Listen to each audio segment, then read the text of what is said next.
Muhammadan abduhu wa rasuluhu alladzi la nabiyya ba'dah. Amma ba'du. Faqala Allah Ta'ala fil Qur'anil Karim, a'udzu billahi minasy syaithanir rajim. Syahrul Ramadan alladzi unzila fihil Qur'an hudal linnasi wa bayyinatin minal huda wal furqan. Wa qala Rasulullah sallallahu alaihi wasallam, man shoma ramadhana imanan wa ihtisaban ghufira lahu ma taqaddama min dhanbi. Ibu, bapak, para jamaah PC Persis Padalarang rahimani wa rahimakumullah. Puji syukur alhamdulillah dina siang ieu urang tiasa riung pulung deui dina kajian gebyar Ramadan. Mungkin ngarupikeun dinten nu ngawitan hari pertama tina rangkaian kajian Ramadan di PC Persis Padalarang anu katingali kalintang kompakna, kalintang semangat duikeun ka ruanganna penuh berdesak-desakan. Mudah-mudahan tanaos nuju siang ieu urang sauk tengirangan karena semangat urang. Judul anu bade dibahas dina kesempatan siang ieu nuwunkeun panitia Jihad Jamiah Persis sebagai wasilah membangun kekuatan iman. Jadi hartosna kumaha Jamiah Persatuan Islam berperan dalam konteks umat Islam secara keseluruhan. Sanes di internal unggul, tapi umat Islam di Indonesia, bahkan umat Islam di dunia. Yen kehadiran orang sebagai jamiah itu sangat berdampak, berpengaruh terhadap keberadaan dakwah Islam secara keseluruhan. Nah, kalau kumagi terus dibagikan sapali ieu nanya materina. Di awitan slide pertama adalah tantangan global umat Islam, tantangan umum umat Islam sadunya. Ibu bapak sadayana umat Islam sadunya ya teh kira ngelangkung 2 miliar. Tina 8 miliar umat manusia. Berarti sabara persen urang. 1/4 berarti ya. 2 miliar tina 8 miliar berarti 2/8 1/4 berarti 25% umat Islam teh ti umat manusia sadunya. Jadi masih seueur keneh dakwahkeun urang teh. Masih aya 75% deui da dakwah. Umat Islam teh baru 25. Dawuhan Rasulullah moal terjadi kiamat satungtung manusia masih can aya nu Islam. Jadi insya Allah kiamat teh lila keneh. Daloba keneh nu can Islam na oge. Tapi kan Allah Maha Kuasa, bisa saja sehari berislam semuanya. Setelah itu kiamat aja. Kata Rasulullah, Innallaha zawiya liyal ardo. Allah melipatkan kepadaku bumi. Paro'aitu masyariqaha wa maghribaha. Sehingga aku bisa melihat ujung timur bumi dan ujung barat. Nah, jadi ku Allah bumi itu dilipat seperti atlas. Yang meningakan di zaman Rasulullah can aya atlas, tapi ku Allah bumi itu terus dilipatkan seperti atlas. Maka kata Rasulullah, aku melihat ujung timur bumi dan ujung barat bumi. Wa inna mulka ummati sayablugu mazu yali. Maka kakawasan umat kaula bakal meliputi sadayan ku kaula ditinggali. Jadi artinya Allah bakal maparin kemenangan ke umat Islam di akhir zaman teh teu aya hiji pelosok bumi angin menerima Islam. Eta teh sesuai sareng janji Allah dina Al-Qur'an. Huwallazi arsala rasulahu bil huda wa dinil haq liyudhhirahu 'ala dini kullihi walau karihal musyrikun. Allah yang telah mengutuskan Rasulnya membawa petunjuk dan agama yang benar untuk menguasai seluruh agama yang lain. Nah, sekarang sudah dikuasai belum? Belum, berarti akan terjadi. Ini jadi karena itu ketika kita sedang menjalankan dakwah persatuan Islam sebagai Quran Sunnah, nu kada diemut ku urang sadayana, urang teh sedang ngambil bagian peran tina tanggung jawab muslim sadunya. Indonesia teh tina 2 miliar 250 juta muslim. Berarti saperapat miliar umat Islam di Indonesia. Saperapat miliar tina 2 miliar. Berarti seperdelapannya alias 12,5%. Jadi umat Islam teh Indonesia 12,5% ti muslim sedunia. Hartosna lamun muslim Indonesia maju kuat berjaya berarti tos nyumbang 12,5% kejayaan Islam. Tapi lamun umat Islam Indonesia mundur terbelakang jauh tina agama Islam, bodoh, dimiskinkan, dimarginalkan, berarti tos mengalami 12,5% sumbangan kemunduran Islam di dunia. Nah, itu strategisnya dunia Islam Indonesia. Maka bangsa Dayana, keur umat Islam di dunia ngaharepkeun Islam Indonesia teh kuat, jaya, maju.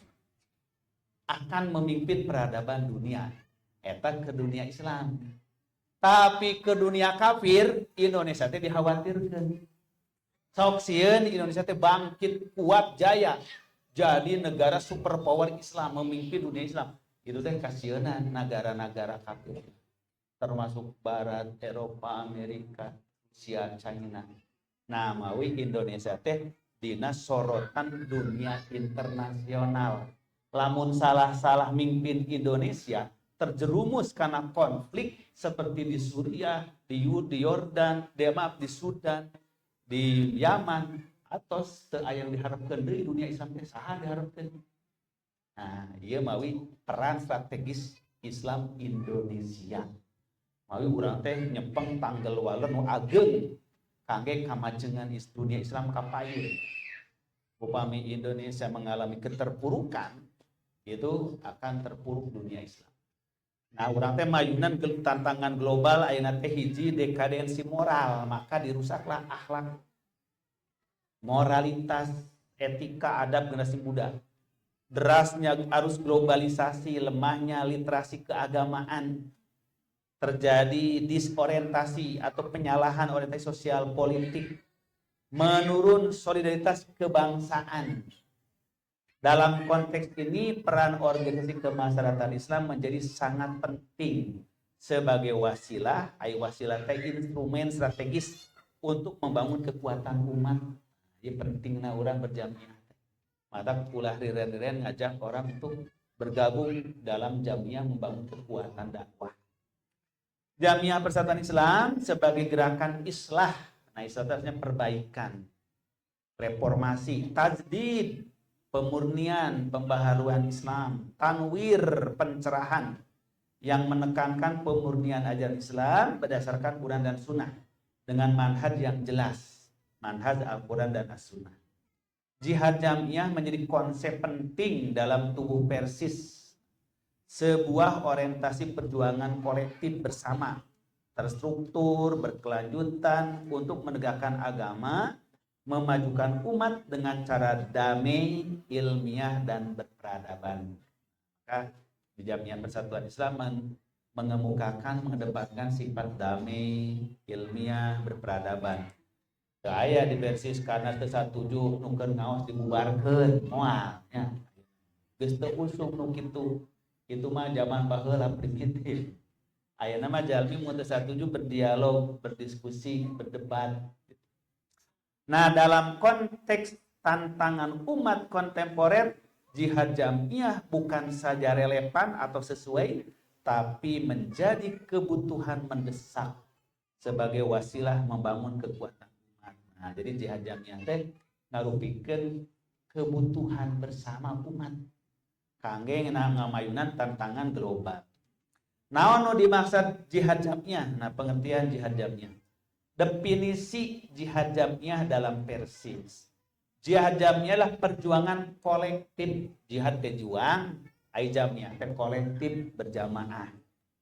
Jadi berjihad secara kolektif dalam persis melalui struktur organisasi POP, PW, PD, PC, autonom, ada LAS, ada brigade, ada sigap, itu teh namina terstruktur, terorganisasi, ente nyalira-nyalira, perorangan.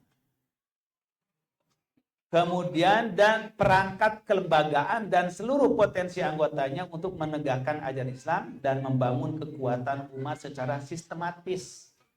Sistematis itu bertahap, berprogram, legal, atosnya sesuai dengan peraturan, sesuai dengan regulasi yang ada, tengah langgar hukum agama, tengah langgar hukum negara.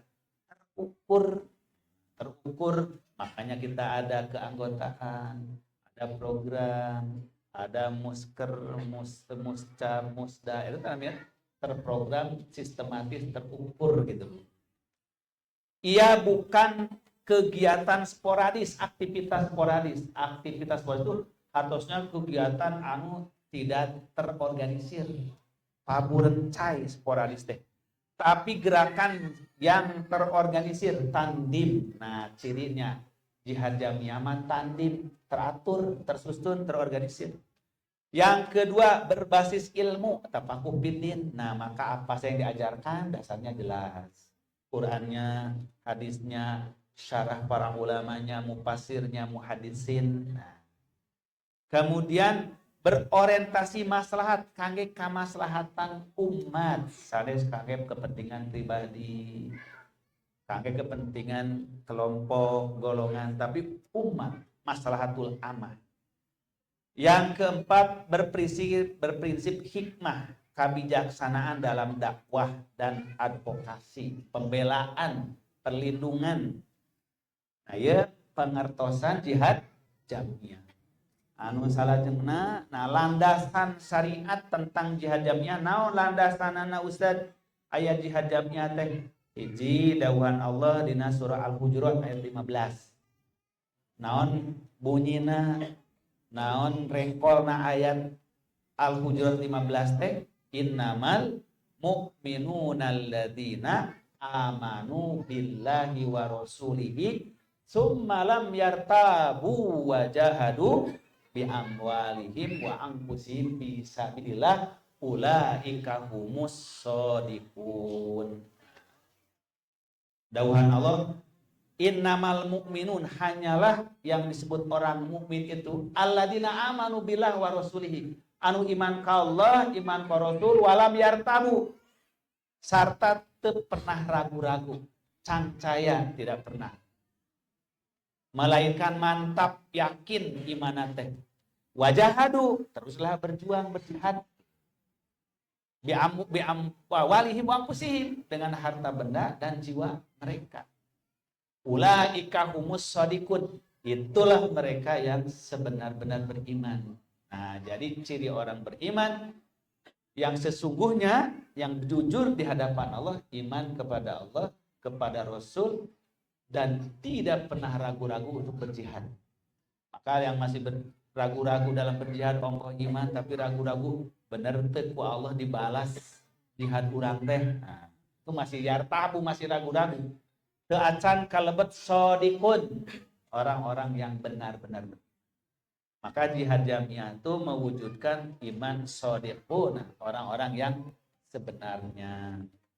Anu kedua Ali Imran 104, tangtos pada perangnya kuntum khaira ummatin ukhrijat linnas ta'muruna bil ma'ruf wa tanhauna 'anil munkar. Jadi amar ma'ruf nahi munkar teh kedah berjamaah. Kuntum khaira ummah, sebagai umat, ulah sebagai pribadi. Anu katilu surah As-Saff ayat 4. Innallaha yuhibbul ladzina yuqatiluna fi sabilihi saffan ka'annahum bunyanun marsus. Kan yang sendiri-sendiri, tapi yang bersaf-saf, berjamaah. Yang keempat, hadis Nabi tentang keutamaan berjamaah dan kekuatan kolektif. Maka sabda Nabi, yadul mulia khairun minal yadis sufla. Leungeun nu di luhur teh leuwih mulia tibatan leungeun nu di handap. Hartosna tangan yang membantu, menolong, membela lebih mulia dari hanya tangan yang meminta-minta, yang hanya diminta ditolong. Begitu pula sabda Rasulullah, yadullah ma'al jamaah. Tangan Allah akan bersama orang yang berjamaah. Dina papatah Arab la quwata illa la ghalabata illa bil quwah. Teu aya kemenangan angin ku kakuatan. Wala quwata illa bil jamaah. Tidak ada kekuatan angin berjamaah. Teu taya dasar dalilna yen urang berjihad teh kudu berjamaah. Berjamaah jangan sendiri. Nah, anu saladengna urgensi jihad jamiah. Pentingna jihad jamiah teh kumaha?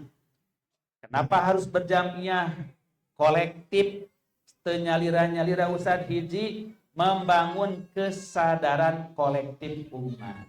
Jadi ngabangunkeun kesadaran bersama. Sabab tantangan dakwah teh besar, nggak mungkin bisa ditangani ku individu. Umat yang besar jumlahnya tidak otomatis kuat. Jadi cantang tuh loba teh kuat. Kekuatan umat lahir dari kesatuan visi. Jadi kudu sarua visi nate. Pandangan hirupna kudu sama. Koordinasi koordinasi itu artinya terpimpin dan kerja kolektif. Jihad jamiah menciptakan pola gerak bersama yang saling menguatkan. Tuh. Ya, pentingnya jihad jamiah nu kahiji membangun kesadaran kolektif, kesadaran berjamaah. Yang kedua menggerakkan potensi umat. Jadi potensi umat itu benten-benten kedah digerakkan bersama. Melalui jamnya potensi umat yang tersebar dapat dikonsolidasikan menjadi kekuatan. Potensi intelektual tuh nu parinter barisan juama namina teh dihimpun jadi para dosen, jadi para guru, dikuatkan. Kangge ngahimpun dosen, kedah gaduh sakolana kampus, menya dosen ngaulang TK, terus teh. Berarti kedah gaduh kampus. Nah, di potensi itu digabungkan. Maka kita punya forum guru besar, para profesor, forum doktor, forum dosen, forum asatizah, forum ulama, semuanya ada. Namina nu disebut menggerakkan potensi umat. Potensi ekonomi kedah digerakkan basadayana. Kan tadi oge kannya urang kangge ngempelkeun sodakoh teh. Lamun nyalira mah sah bungkus Indomie, kangge naon. 2-3, tapi lamun urang 1000 Indomie, masya Allah. Sacanting beras mungkin diawurkeun keur hayang oge moal seubeheun. Tapi dikumpulkeun ribuan. Nah, maka potensi ekonomi alhamdulillah besadayana. Maka PPPSIS itu memiliki wadah para ekonom namina HIPI, himpunan pengusaha. Alhamdulillah urang ngadorong para pengusaha sing jarunun usahana niatna jihad di jalan Allah. Sabab usaha lamun niatnya jihad ku Allah dijanjikan para pengusaha teh jeung para nabi di akhirat nanti Bapak, bukan ustaz hungkul sareng nabi teh. Dauhan Rasulullah at-tajirus saduqul aminu ma'an ambiyai wasuhada wasolihin. Para pengusaha anu jujur, anu amanah bakal dikumpulkan ke di poe kiamat teh sareng saha? Para nabi, para sidikin, para suhada, masya Allah. Tapi sawangsuna sanaos asatid, dosen, guru, tapi pekerjaan ngabohong, curang, moal disarankeun sareng para nabi. Nah, maka potensi ekonomi dirangkul, dijantenkeun himpunan pengusaha PPSIS. Alhamdulillah tos seueur usaha nu dilakukeun ku pengusaha PPSIS. Tingawitan karesep ibu-ibu atau buku karesep ibu naon coba ibu-ibu. Karesep ibu-ibu mah alat-alat dandan yang kecantikan. Oh, matak dipayunkeun tah mah karesep ibu-ibu mah didamel tah pabrik Luminora. Tos nguping teh acan ibu. Alhamdulillah, berarti tos diselesaikeun tah. Islam teh miwarang urang teh kedah sehat, kedah rapih nya. Komo dipayungan caroge masing-masing mah. Maka didamel tuh Luminora dari ngawitan lipat setip nepikeun ka naon bedakna pupurna aya baheula mah kan cukup pupur teh kuhi teh geuningan pupur kawu. Ayeuna makan kedah sae Bu, kedah sehat. Duit minyak wangina segala rupi itu disiapkan. Ulah gogorowokan tolak produk Israel, tolak kan gitunya. Terus kudu meser di mana atuh? Nah, mawi kurang nolak produk kaum Zionis Yahudi, kedaya alternatifna. Kayak nama terus aya katun ibu-ibu ngiklan ke ical terus supaya kaum muslimin ngangge eta. Home care Bu, terus didamelkeun tah sabun, lap, pel segala rupi. Tah urang teh kedah berdasarkan halal. Mawi PP Persis ngadamel lembaga namina PHC, Persis Halal Center. Persis Halal Center ini terdiri para ahli riset tentang kehalalan. PHC ini di bawahnya aya naon? Aya LPH, Lembaga Pemeriksa Halal. Alhamdulillah orang tos dapat izin lembaga pemeriksa halal. Oke, Ibu Bapak, ngawitan Oktober 2026 teu kenging aya jualan tuangeun, leueteun, anggeun, alat-alat kebersihan, kecantikan anging sadayana wajib disertifikasi halal sareng suci.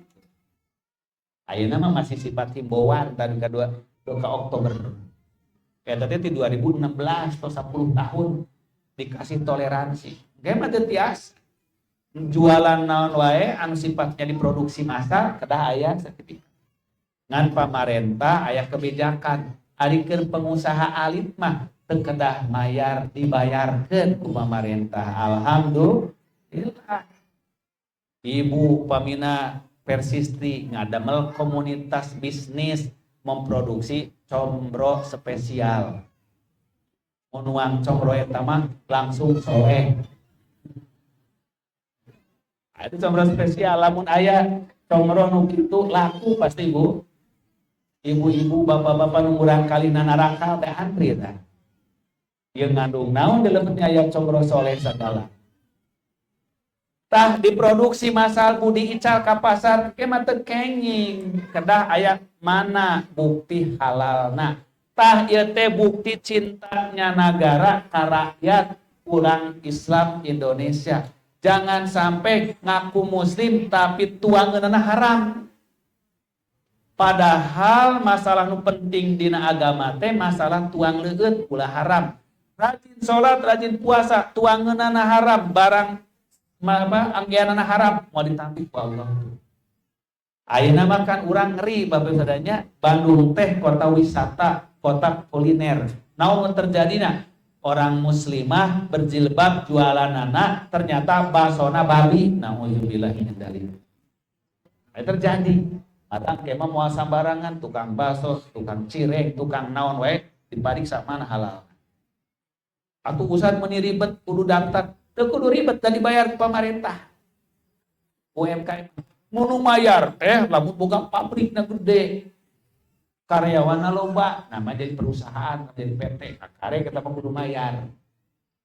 Aya UMKM mah cekap dibayarkeun. Tah sa Indonesia teh aya 2,5 juta sertifikat nu kudu dikaluarkeun kangge usaha. Tingawitan pabrik ageung nya. Perusahaan-perusahaan besar dugikeun ka produksi rumah tangga. Nah, nu ageung mah malayar produksi rumah tangga mah dibayarkeun. Jawa Barat wae bapak sadayana eta teh 250.000 sertifikat 1 tahun. 250.000 disiapkan pemerintah. Tah kangge ke sertifikat halal teh kedah aya lembagana. Namanya LPH, Lembaga Pemeriksa Halal. Kedah aya auditorna. Tah nu ngauditna nu ahli nu mariksana, ieu teh bahan combro teh naon wae. Kade bisi akon-akon combro padahal di jeronya ada daging beurit. Bahaya. Maka diparios hiji-hiji didaftarkeun. Keluarlah bahwa ieu leres halal suci. Tuh, kangge naon? Ngajamin putra-putri urang masyarakat muslim Indonesia jangan sampai kesusupan barang haram. Ngarusak karena karakter makanan haram teh. Nah, maka Persis ngadamel LPH, Lembaga Pemeriksa Halal. Laboratoriumnya kerjasama sareng Bio Farma, kerjasama sareng Gabungan Koperasi Batik Indonesia. Para ahli auditornya dilatih di mana? Alumni pesantren urang menuju karuliah dilatih, timbulah LP3H, yaitu Lembaga Pendamping Penyelia halal. Jadi kayak ngabantos bapak teh icalan naon, sok ku abi dibantos naon we bahana, diparios, kayak dicek di lab, oh halal pak, kayak diusulkeun ka fatwa MUI kehalalanana keluar, jadi jongjon masyarakat bade tuangna, ieu teh aya tulisan tos diparios halal usaha ku para pemuda-pemudi Persis anu jadi anggota LP3H. Ayeuna tos sabaratus Bapak Ibu alumni IAI, UNIFI dilatih janten LP3H. Jadi P3H yaitu auditor pemeriksa membantu pendamping proses halal. Nyalametkeun umat tina tuangeunana nya kenging muka paahna. Coba we kurang lamun sahiji produk we 100.000 rupiah, ayeuna 200.000. Sa produk 200.000. Ayeuna kali 2.500.000 sabaraha. Jadi seueur kali di Jawa Barat we 250.000. Tah lamun lembaga halal Persis nyandak 10% we 25.000. Kalikeun tah kali 200 tos sabaraha. Kangge saha? Kangge para auditor anu ngadampingi kehalalan. Ieulah namina urang ngagali potensi ekonomi. Ngagali potensi ekonomi. Kena pareum dinya. Terus deui. Eta potensi ekonominya seudi Bu, alhamdulillah para ekonom urang ayeuna tos ngawitan ternak ayam petelur tos 18.000 Bu di Garut, alhamdulillah. Jadi pasantren di Garut tos kedah meser ti toke Bu. Terang toke. Tahu sok bunyi teh toke. Ayeuna mah ti kandang ayam gaduh hiping eta teh masih kirang. Komo ayeuna mah aya dapur MBG. Parebut aya bubut telur teh ya Allah. Mawi bade ngabangun deui insyaallah di Sumedang. Nah, nyuhunkeun dukungan doana dipaparin kagampilan. Bade ngadamel kandang hayam nu ageng modern sistem mesin. Ngangge robotna kedah meser ti Cina da Arab can gaduheun.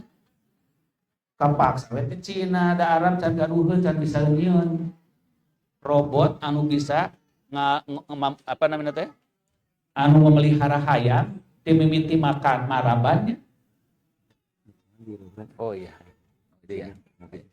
Jadi memberi makannya dari mulai memberi makan Bu, menjaga kesehatan ayam, nyemprot sampai ngumpulin telurnya. Tuh, itu teh mesin. Namanya itu closed house. Jadi 10.000 hayam cukup ku seorang robot. Robot seorang atau naonnya? Serobot lah. Dan bukan orang atuh. Sebuah robot. Nah, Bu, robotnya sekarang tuh sudah jadi saingan manusia tenaga kerja. Terus tuh, di dunia negara-negara modern sekarang sudah jarang pakai tenaga kerja manusia. Inilah dilematisnya global. Ongkos tenaga kerja banyak yang nganggur, tiap tahun alumni perguruan tinggi melimpah, tapi perusahaan-perusahaan mengurangi tenaga kerja manusia, ayeuna tenaga kerja robot. Nah, habatku robot Ustaz, robot mah enak. Pertama, tara demo digaji sabaraha pun robot mah tara protes. Kedua, robot mah tara gering, paling koslet dibenerkan ku teknisinya jalan deui. Ketiga, tidak pernah lelah, bekerja 24 jam terus, tidak perlu istirahat. Ini keuntungannya, maka pindah ke robot. Sekarang jangan jauh-jauh Bapak sekalian, kurang masuk tol wae kan sudah tidak ada penjaganya sekarang. Lalu semuanya sudah mesin. Dulu mah satu gardu itu minimal 3 orang penunggunya, 3 shift, 8 jam. Sekarang mah nggak ada, cukup satu mesin 24 jam. Untung pengusahanya, rugi masyarakatnya lantaran tenaga kerja jadi tidak ada. Iya namanya tantangan zaman modern. Dulu kios-kios, warung-warung, mal-mal rame pengunjung. Sekarang sepi. Pada kemana yang belanjanya? Ke online. Ibu-ibu teh karumpul di pengajian, padahal ngoprek HP ke pesen online. Kan sekarang mah begitu. Dikirain habis sholat teh keur dikir. Ternyata sedang chatting pesanan online. Akhirnya Tanah Abang yang merupakan pasar kebanggaan masyarakat Indonesia, terutama orang Tasik. Orang Tasik itu kan suka biasa bordiran, udungan, acuk gamis. Kasihan Bu, sekarang pasar Tanah Abang sepi, kosong melompong. Yang tadinya kebanggaan di seluruh dunia datang ke Tanah Abang, pagelep-gelep pacet orang. Apalagi bulan Ramadan, wah, Tanah Abang tuh. Mungkin ibu bapak yang pernah ziarah ke Tanah Abang, baheula tawaf ke Tanah Abang. Tanah Abang tuh ditiru, makanya di baheula di Mekah ada pasar seng. Itu saking niru ke Tanah Abang. Sekarang ibu kasihan. Tuh, ini tantangan teknologi. Ya karena kita juga menghadapi situasi yang sama. Kalau ngebangun kandang ayam saja 10.000 ekor minimal butuh 5 orang. Robot mah 1 orang selesai. Tinggal meser ke Cina dan robotnya. Ini dalam rangka apa? Itu kekuatan ekonomi. Potensi dakwah sama Bu. Sekarang pamannya, kalau kita dakwah sendiri Bu, sehebat-hebatnya saya pamannya sendiri berhukulingan. Waduh, Masya Allah 27 PW Bu ya. Kalau 1 PW 1 minggu saja butuh 27 minggu. Akhirnya sekian ratus pimpinan daerah. Hampir 1.000 pimpinan cabang. Kalau setahun penuh kukurilingan nggak bakal cukup. Setahun teh cuma 360 hari. Ngaprak-ngaprak cabang saya nggak bakal cukup. Inilah perlunya pakai teknologi, pakai digital. Dan perlunya makin banyak orang. Nah, maka kita sekarang punya namanya tenaga kafilah dai. Ditempatkanlah dai kita. Jadi cukup saya mungkin sebulan sekali, setahun 2 kali keliling ke PW PD. Ini tes semuanya jamiah, bukan sendiri. Coba kalau sendiri, nggak bisa. Nah, ini potensi dakwah. Jadi kita sekarang sudah menyebar banyak dai di seluruh pelosok tiap tahun. Lebih dari 150 dai. Kemudian potensi politik kebangsaan, Bu. Gak bisa kita itu terlepas dari politik. Sebab dakwah itu terkadang dipengaruhi ke politik. Kalau pemegang kekuasaan gak suka ke dakwah, dakwah bisa dibekukan. Makanya harus bersinergi antara gerakan dakwah dengan gerakan politik. Itu sebabnya kenapa kita mulai berpikir bagaimana melahirkan politisi-politisi yang handal, yang islami. Kita sekarang sudah punya 33 legislator tuh Bu, dari pusat, provinsi sampai kabupaten kota. Ayah Ustadz Pak harusnya alhamdulillah dakwah kita semakin lancar. Pengembangan PW PDPC tidak ada yang menghambat. Kalau ada yang macam-macam datang ketua, itu ormas saya. Oh, ormas Pak Dewan. Oh iya. Itulah pentingnya dakwah biasa. Dulu makan Persis bari ngadikeun cabang teh disangkana, yuk aliran sesat naon deui. Kan gitu. Akhirnya bakal ada. Ah, iya pentingnya potensi politik kebangsaan. Alhamdulillah. Potensi sosial kemasyarakatan alhamdulillah besadana. Lebih daripada 3.000 santri mahasiswa yang telah diberi beasiswa oleh Persib selama 3 tahun. 2022, 23, 23, 24, 24, 25. Nah sekarang masuk ke 25, 26, 26, 27. Ini potensi sosial kemasyarakatan. Kita menganggarkan di Persib setiap tahun itu minimal 1,5 miliar. Angge beasiswa S1, S2, S3. Ini teh untuk apa? Untuk jamiah. Dan komite berjamiah masih sah. Dari mana dananya? Dari zakat, infak, sedekah, bagian sabilillah. Belum lagi kita menanti membantu kejadian-kejadian kemanusiaan, bencana dan lain sebagainya, Bu. Nah, yang ketiga, pentingnya jihad jamiah teh menangkal tantangan global. Jadi umat menghadapi dinamika sekularisasi budaya. Sekularisasi budaya teh naon? Jadi sekarang ongkoh muslim tapi perilakunya, budayanya, adat istiadatnya jauh tina nilai Islam. Cara berpakaian, cara pergaulan, cara kehidupan terus jauh tina nilai Islam. Ini sekuler. Saya muslim, tapi kan gak perlu terus terang. Saya muslim, selama urusan saya dengan Allah, saya sholat atau tidak, urusan saya bukan urusan kamu. Ini banyak. Islam teh dirinya sorangan unggul. Tidak mau menampakkan dalam kehidupan. Tidak boleh bawa ajaran Islam ke usaha saya, ke bisnis saya, ke profesi saya, ke negara saya. Itu namanya sekuler. Islam teh cukup di masjid, di musola, di bumi sorangan. Eta teh ciri sekularisasi kebudayaan muslim. Anu kedua, radikalisasi literasi keagamaan. Banyak nu radikal. Nu sekuler, sabaliknya malah radikal. Sagala diserang, sagala disalahkeun, timbullah bom sana, bom sini teu pararuguh. Akhirnya citra Islam jadi rusak. Banyak orang-orang yang seolah berjuang untuk Islam padahal jadi ngarusak citra Islam. Contohnya Bapak Ibu sekalian, yang terjadi dulu 2002 ya, masih ingat bom Bali kan, yang menewaskan 88 orang dari Australia. Totalnya lebih dari 200 orang yang meninggal. Turis Australia saja 88 orang. Mungkin merasanya mah berjihad, menyerang orang kafir, tapi justru merugikan ke umat Islam. Apa? Dibentuklah Densus 88, dibiayain ke Australia.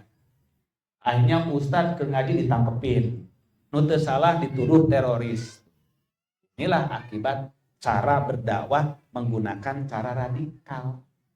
Yang lebih parah lagi apa? Sekarang pengusaha muslim di Bali jadi sulit bergerak, diawasi terus. Yang tadinya banyak sekali kegiatan ekonomi dimiliki oleh pengusaha muslim, sekarang dicabut-cabutin izinnya karena dituduh membiayai teroris. Ini yang terjadi. Sehingga salah seorang jamaah kita di sana, pimpinan wilayah, dulu eksportir besar itu ikan kerapu. Sekarang dicabut izinnya jadi apa? Jadi tidak bisa bisnis lagi. Sehingga dakwah jadi tidak bergerak karena tidak ada amwalnya. Jadi akibat radikal merusak umat Islam. Sekarang berubah tuh pola pikir anak-anak muda di situ. Turis teh lain musuh da maraneh nama jalma awam teu beragama. Datang ka ditu rek hura-hura nya wajar taranjang oge. Maranehna biasana di disu teh tiris wae suhu teh. Sampai kalau keluar teh baju berlapis-lapis, bukan lagi pakai kerudung. Kalau musim dingin teh di Eropa mah segala dipasangkeun. Maka begitu datang ke Indonesia panas resep lepas kabeh tah. Lain rek niat ngolobatur supaya ningali oratnya memang teu boga agama. Maka sekarang banyaklah santri-santri dididik memahami bahasa Inggris, bahasa Prancis, bahasa Belanda, bahasa Jepang, Cina, Mandarin. Jadi guide. Maka mereka selain di-guide mau pergi kemana diajarkan. Di Bali teh walaupun mayoritas Hindu tapi banyak muslim. Nih muslim juga punya peninggalan sejarahnya. Ini masjid, datanglah ke masjid. Oh di Bali itu ternyata bukan hanya pura ya, ada masjid. Mulai mereka apa bedanya sih Hindu dengan Islam? Mulai bertanya. Lama-lama banyak yang tertarik masuk Islam. Jadi di masjid di Bali di Denpasar ada khusus counter konsultasi mu'alaf. Ini dakwah namanya. Bukan kekerasan. Sampai ada Masjid Ali namanya, Abu Bakar Ali. Itu karena pembangunnya pengusaha dari keturunan Arab. Dibangun masjidnya indah, ceples mirip Masjid Nabawi. Ngan ageuna benten. Saking hoyong seperti Masjid Nabawi, segala rupinanya marmerna, terus keramikna, kacanya itu ngahaja dicanak atau diimpor di Saudi. Nyuhungkeun di Saudi. Hayang sami gitu. Damal. Nah, tiap minggon itu datang para turis konsultasi masuk Islam. Datanglah sepasang orang Jepang. Kan mereka mah berpasangan belum tentu suami istri, Bu. Mereka mah datang. Ternyata bukan suami istri itu, cuma teman kumpul kebonya. Dari negara batur makan legal kumpul kebo teh. Da pernikahan mah hanya legalitas kumpul, kan penting masuk sama suka kata mereka. Nah, datang ngobrol di masjid. Si wanitanya tertarik akhirnya masuk Islam. Setelah masuk Islam terus ngaji, paham kumpul kebo teh haram. Maka bilang ke ininya, ke pasangannya, sejak hari ini saya tidak mau lagi tidur dengan kamu. Kamu haram bagi saya. Ketawa-ketawa temennya, apa itu haram? Kamu menganut agama apa itu? Ini saya muslim. Kalau kamu mau hidup dengan saya terus, kamu harus belajar Islam. Tapi si laki-lakinya nggak mau kabur.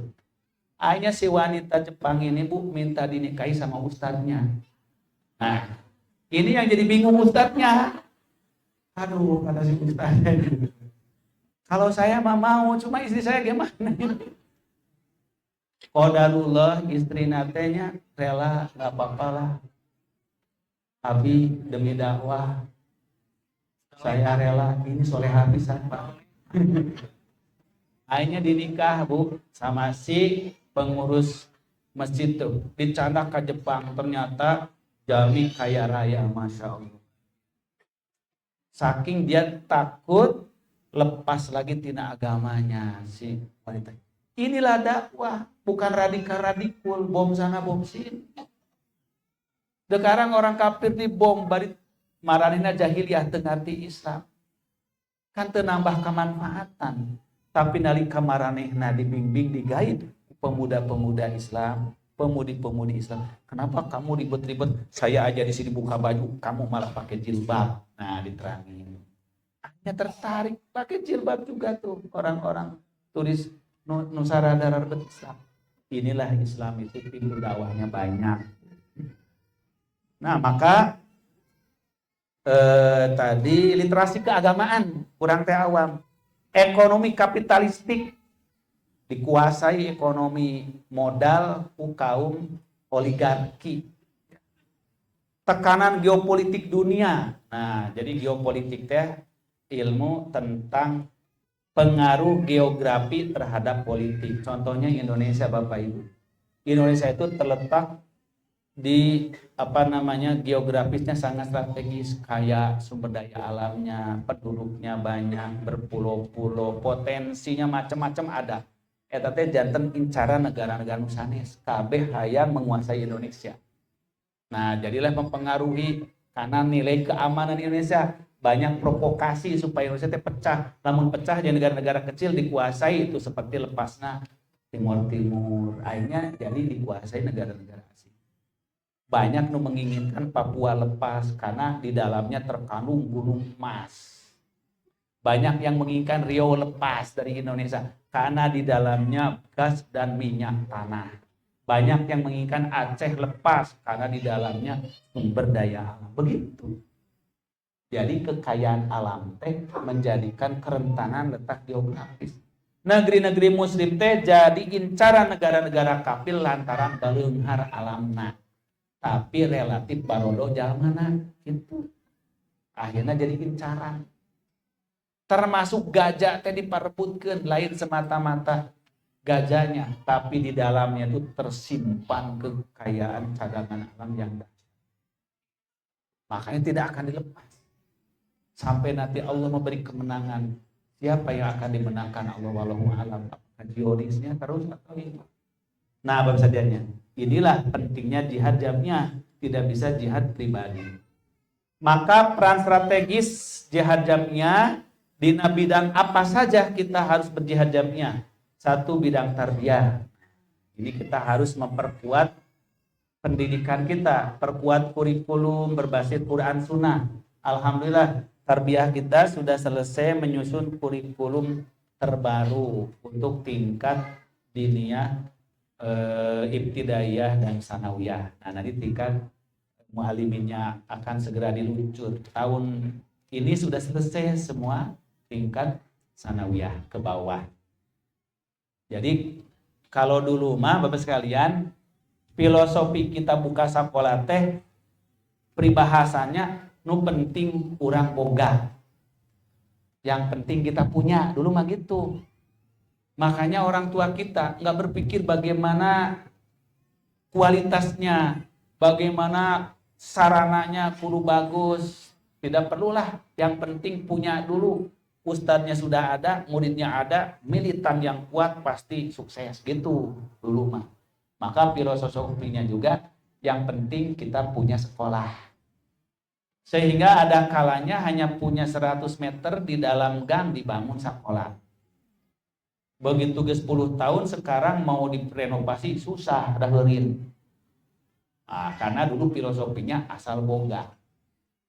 Sekarang kita harus meningkat filosofinya, bukan lagi asal boga, asal bagus. Maka sekarang sedang proses pembagusan. Sekolah-sekolah kita di mana-mana sedang direnovasi, revitalisasi. Tapi ada yang bisa karena strategis, ada yang nggak bisa karena terlalu sempit. Sekarang sudah bagus, tahun ajaran baru sudah cukup belum? Belum juga.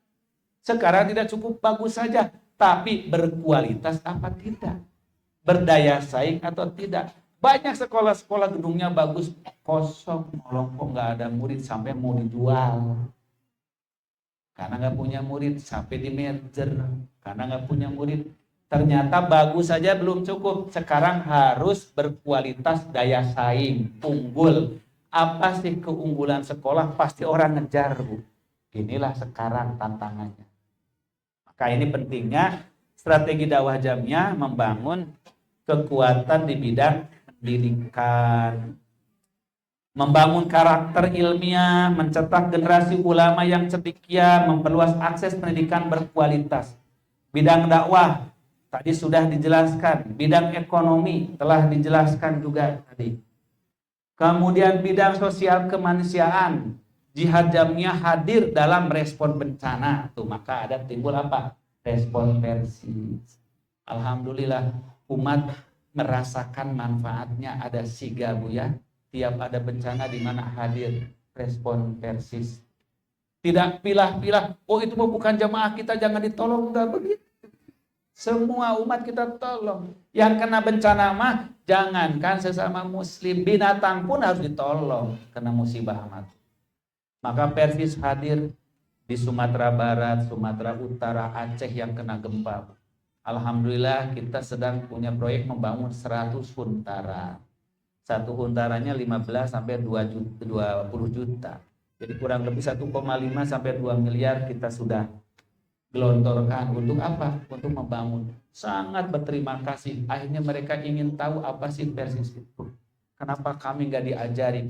Maka diajarilah oleh para relawan, dibentuklah pimpinan daerah Persis itu di Aceh Tenggara, Utacane. Saya harus datang ke sana kemarin, meresmikan langsung bersama bupatinya sampai semua aparat kabupatennya. Baru tahu mereka, oh padahal mah bukan Persis organisasi baru, mereka yang baru tahu. Kan suka begitu. Ini Persis bawa paham baru ya, bukan paham baru, Tuhan baru paham. Ya kan gitu kan? Ya. Terus iya, bukan paham baru, Tuhan yang baru paham. Baru mereka menyadari, oh begini Persis. Senang sekali. Sampai nangis terharu ya, karena ditolong jam jauh-jauh mereka nggak kenal, kita datang. Nah ini hadir jamiah dalam musibah, dalam bencana. Sekarang mereka ibu-ibunya minta dikirimin Al-Quran. Kalau bisa Pak Ustadz, kami ini mau Ramadan, rumah ambles, tinggal di tenda, tidak punya pekerjaan apapun mau Ramadan. Kami paling tidak punya Quran untuk ngaji, punya rice cooker untuk masak, tinggal nyolokeun. Nah, maka sekarang sedang diprogramkan di LAS dengan sigap ini akan membeli sekian ratus rice cooker untuk rumah-rumah yang kena bencana di Aceh. Sedih Bu ninggalinya, aduh Masya Allah, terbiasa digambarkan ku kata-kata ya. Musibahnya luar biasa, lebih dahsyat daripada tsunami. Tsunami mah air datang terus balik di ke laut, tinggal sisana bergelimpangan mayat. Serumah masih utuh, jalan masih utuh, kebun masih utuh. Ngan ukur sisa cai. Ayeuna mah sanes kitu. Di gunung si cai turun bari mawa lumpur jeung tatangkalan ka kota. Jadi bumi-bumi hilang semua, ketutup lumpur. Sungai berubah jadi tumpukan kayu. Kampung berubah jadi sungai, jadi jalur air. Aneh pokoknya. Masya Allah. Nah maka Persis hadir. Itulah hadir dalam kegiatan sosial. Maka layanan kesehatan, pemberdayaan duafa, program beasiswa, solidaritas Palestina dan dunia Islam. Persis sejak awal sangat concern ke Palestina. Diwariskan oleh orang tua kita. Bapak Dr. Muhammad Nasir itu Ketua Komite Solidaritas Palestina, KISDI namanya dulu. Komite Indonesia untuk Solidaritas Palestina. Itu di Jakarta, Pak Nasir. Beliau wafat digantikan generasi beliau. Maka Persis terus berjuang membantu rakyat Palestina. Tinggawitan tahun 2018 Bu ya, itu kita menggalang dana untuk Palestina itu sudah hampir 15 miliar kita kirim ke sana. Untuk bumi, tenda, selimut musim dingin, makanan, iftar Ramadan, Idul Adha. Kemarin juga sudah datang lagi timnya dari Palestina ke kantor PP, berkoordinasi sekarang mau bantu apa Persis untuk Ramadan di sana, mau bangun masjid, madrasah, tenda pengungsian atau apa. Waduh, kita sekarang nggak sanggup itu karena sedang musibah di Indonesia. Kita sekarang hanya ingin ngambil untuk iftar jama'i bagi anak-anak yatim Palestina, insya Allah. Yang kelima, bidang politik kebangsaan. Jadi Persis bukan politik praktis Bu ya, tetapi advokasi kebijakan publik. Apa advokasi itu? Pembelaan. Kalau ada kebijakan yang tidak benar dari pemerintah, ada kebijakan yang kurang lurus, ya kita kasih masukan, kita kasih kritik, kita kasih solusi. Tapi jangan hanya mengkritik tidak beri solusi. Kita mengkritik memberi solusinya.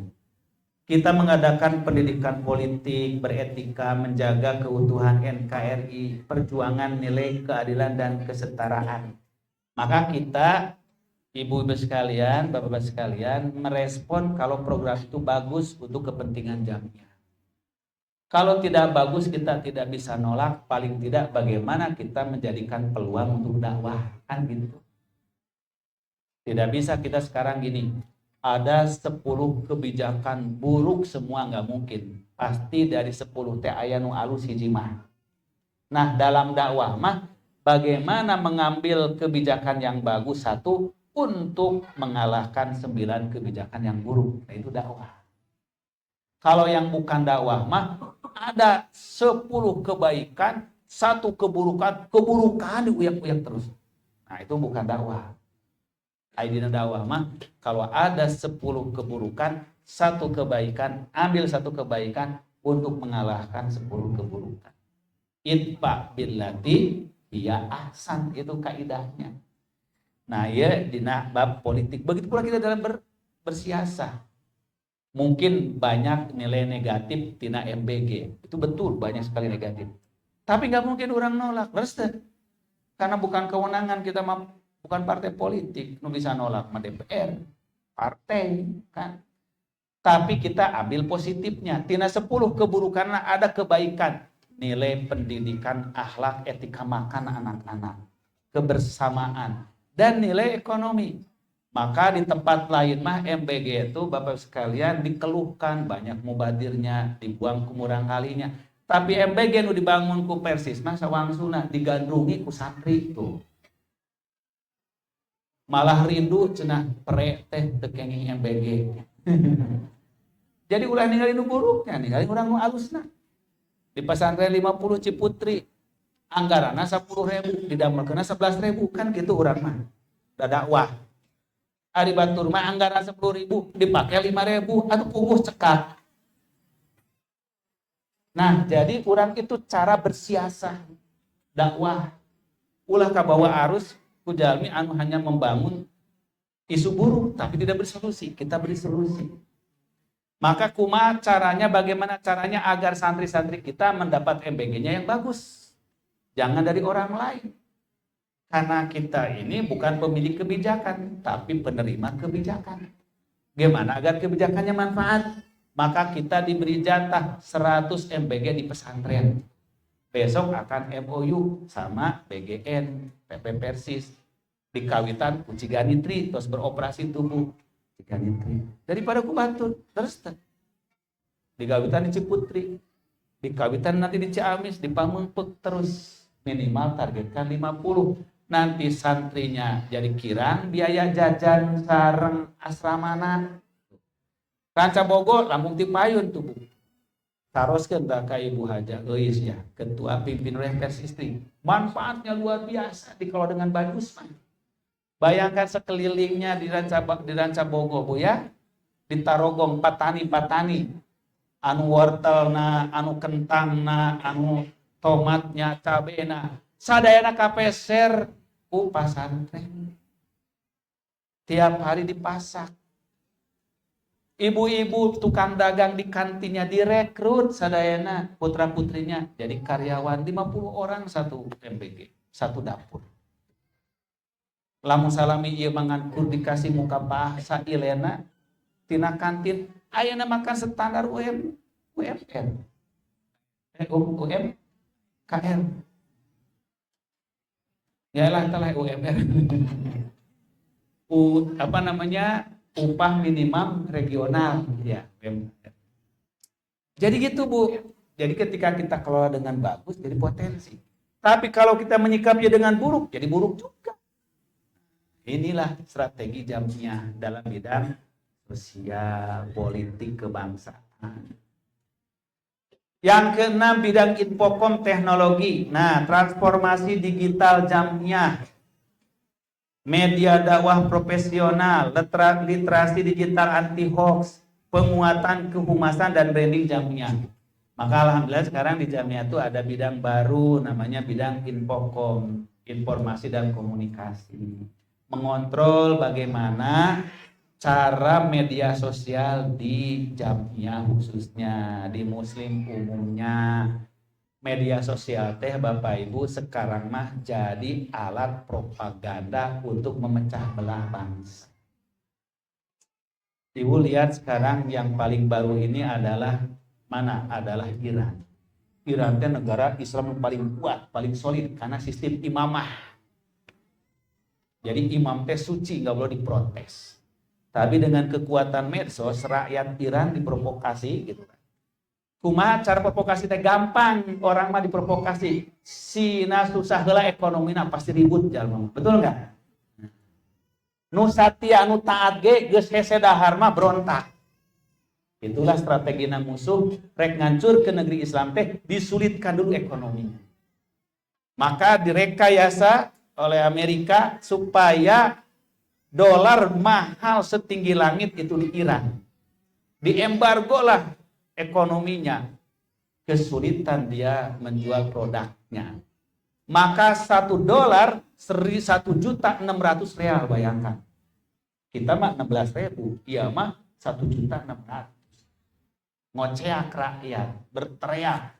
Siapa yang diprotes jadi negara diprotes. Gara-gara pemimpin terbaik yang Amerika, jadi kita kesusahan. Oh, jadi gantilah pemimpin yang pro Amerika. Gitu caranya. Pecahlah masyarakat yang pro dan kontra. Sudah berhasil tuh Amerika. Digerakkan demo berhari-hari jutaan orang. Menuntut turunkan harga. Turunkan dolar. Kalau tidak bisa turunkan pemerintah. Ganti yang pro Amerika. Di Amerika kampanye pendukung demonstran. Dipecah belah masyarakat. Pemerintah dihadapkan dua pilihan. Dituruti keinginan demonstran berarti jatuh negara. Dari negara Islam Syiah bakal kembali ke negara sekuler ala barat. Atau dilawan demonstran dengan ditembaki berarti melanggar HAM. Apa yang terjadi kapaksa tah dipatwakeun ku Ali Khamenei di Iran bahwa para demonstran itu sudah masuk kategori hirobah. Hirobah teh jalma anu bugot menentang kekuasaan boleh ditembakin 12.000 orang ditembak. Walaupun yang diceritakan hanya 2.000 3.000. Coba Bu di Indonesia lamun terjadi begitu. Jangankan 2.000-an orang mati, 3.000 aja demonstran mati, jatuh untuk pemerintah, betul nggak? Terkadang masyarakat mudah diprovokasi, wah berhasil ngagulingkeun rezim. Tidak terpikir setelah itu mau apa? Apakah dengan jatuh jadi damai? Inilah yang terjadi di negeri Muslim. Itulah bodohnya rakyat di Sudan, diadu domba. Itulah bodohnya rakyat di Libya menjatuhkan Muammar Gaddafi. Itulah bodohnya di Irak menjatuhkan Saddam Hussein. Itulah bodohnya di Yaman menjatuhkan pemerintah. Akhirnya puluhan tahun tidak bisa mencari pemimpin karena terus perang. Ini yang selalu direkayasa Barat terhadap negeri Muslim. Maka sekarang alasnya apa? Media sosial. Diadu domba heula rakyat teh. Datanya semua ada di mereka, Bu. Jangan dikira orang sakali nga-WA, sakiri ngirim ngirim share gitu ya, link. Itu tuh datanya. Oh, berarti yang pro ini, si ini, si ini. Terus ada datanya semuanya. Siapa yang pro ini, siapa pro itu. Inilah bahayanya sekarang teknologi digital. Semua percakapan dunia dipegang oleh mereka. Tinggal nunggu waktunya kapan diledakkan. Maka kalau tidak memiliki kepemimpinan umat ini, mudah dipecah. Indonesia beruntung kenapa? Karena kuatnya ormas-ormas Islam. Umatnya terpimpin. Negara-negara muslim yang lain, Bu, tidak punya ormas. Ini masalahnya. Setiap orang rakyat memilih kepentingan sendiri. Mudahlah dihasut. Maka sekarang negara-negara muslim yang lain sedang belajar ke Indonesia. Gimana negara besar ratusan juta bisa damai. Sedangkan mereka nggak ada yang 100 juta produknya, Bu. 6 juta, 20 juta, 60 juta. Tapi pecah. Ini pentingnya sekali. Maka penting sekali kita melek digital. Maka PP versi serius. Sekarang kita membuat namanya PT Sabaris Media Utama untuk mendigitalisasi hasil Dewan Hizbah, digitalisasi hasil-hasil kajian para asatidz, para ulama. Nah, saya juga udah mulai podcast 1 kali ya. Nanti akan terus. Dalam rangka apa? Memberi pencerahan, jangan sampai umat kita diprovokasi tanpa sadar. Ya ini Ibu sekalian. Nah yang terakhir Ibu sekalian, karena sudah 14.32 ya, sudah hampir sejam ini saya. Langkah-langkah strategis. 1. Memperkuat manhaj dan ideologi jamaah. Menegaskan nilai tauhid, sunnah, ilmiah, ukhuwah, dan mandiri. Jadi ini kata kunci kita. Nilai tauhid, kita harus jauh dari kesyirikan apapun. Berpegang pada sunnah, jangan mau terjerumus pada bid'ah, khurafat, takhayul. Menjaga nilai-nilai ilmiah, jangan hoax, jangan kebohongan, kebodohan, jangan. Menjaga ukhuwah, jangan mau dipecah belah. Dan menjaga kemandirian, jangan sampai tergantung kepada orang lain. Maka alhamdulillah, kita mah ngebangun apapun Bapak Saudara kalian ya selalu menggunakan dari saku sendiri, alhamdulillah. Ini gedung segede megahnya Bu ya, ini cabang loh Bapak sekalian ya, bisa begini. Dari mana coba? Inilah saku kita semua. Maka filosofinya sundukuna juyubuna. Uang kita itu dari saku kita sendiri, bukan hasil minta. Kekuatan kita adalah dari juyub kita, dari saku kita sendiri. Nah, yang kedua, modernisasi struktur organisasi, Bu. Jadi organisasi harus good governance. Harus organisasi yang tertata rapi, bagus. Transparansi, manajemen SDM, kepemimpinannya punya visioner. Setelah bangunan seperti ini mau bagaimana? Tadi itu dari asal boga, asal bagus, asal unggul. Nah, gitu. Itu namanya visioner. Kemudian transformasi digital jamnya. Tadi sudah disebutkan. Sekarang mah Bapak Ibu tinggal klik web Persis, pengen berita apa yang baik, yang benar. Pengen berita dakwah apa, tinggal klik web Persis. Tinggal buka Instagram Persis. Tinggal buka YouTube TV Persis. Nah, itulah cara kita transformasi digital. Keempat, pemberdayaan pemuda dan muslimah, Batom ya, bagian otonom. Keterlibatan pemuda Persis, Persistri dalam seluruh lini pelatihan kepemimpinan, teknologi kewirausahaan. Alhamdulillah kerjasama HIPI, kemudian BUMJ, Badan Usaha Milik Jamiah, kemudian sigap, brigade, ada brigadisnya juga tuh. Ini dalam rangka kita kolaborasi. Maka umpamanya sekalian di pesantren pada larang ayalahan kangge buka kantin atau dapur, bisa rereongan di PC Persis sekian modalnya, PC Persistri sekian, pemuda pemudi di donatur sekian, jadilah dapur. Begitu beroperasi ada hasilnya, bagi hasil. Itulah ekonomi kerakyatan, ekonomi keumatan. Menghidupkan jamaah dan jamiah dengan cara gotong royong, ekonomi keumatan. Nah, yang terakhir kemitraan dan kolaborasi. Kerjasama dengan ormas-ormas lain. Kita bisa saja berbeda pendapat dalam hal fikih, dalam hal ubudiyah dengan yang lain. Tapi dalam bekerja sama mah tetap harus kita lakukan. Begitu pula lembaga negara, banyak kerjasama Bu lembaga negara. Umpamanya pesantren kita kerjasama dengan Kementerian Kesehatan, ada pemeriksaan kesehatan gratis para asatidz, para santri, diberikan bantuan bagaimana di pesantren teh aya UKS.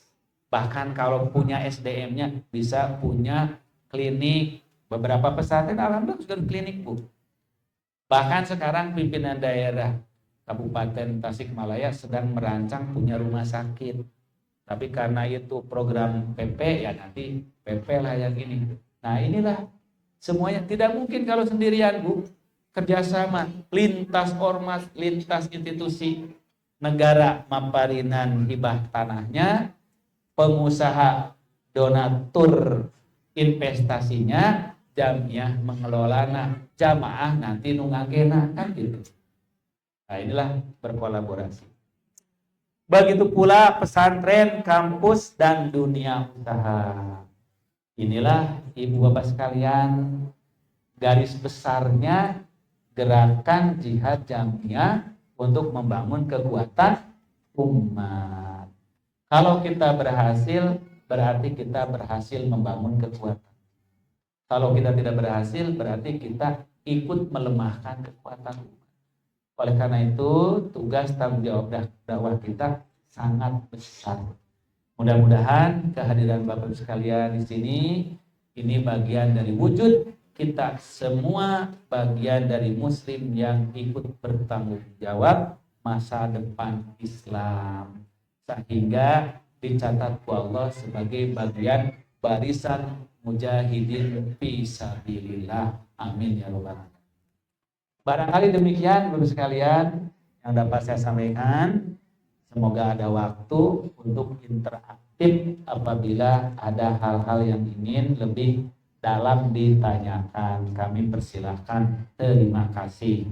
Jadi ada pepatah. Kalau tadi ada apa? Pantun. Kalau pantunnya Pak saya mah pendek saja. Buka puasa dengan aura kasih.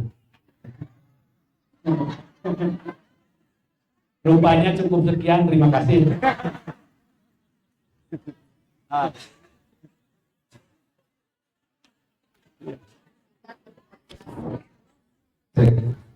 Oh, Andre,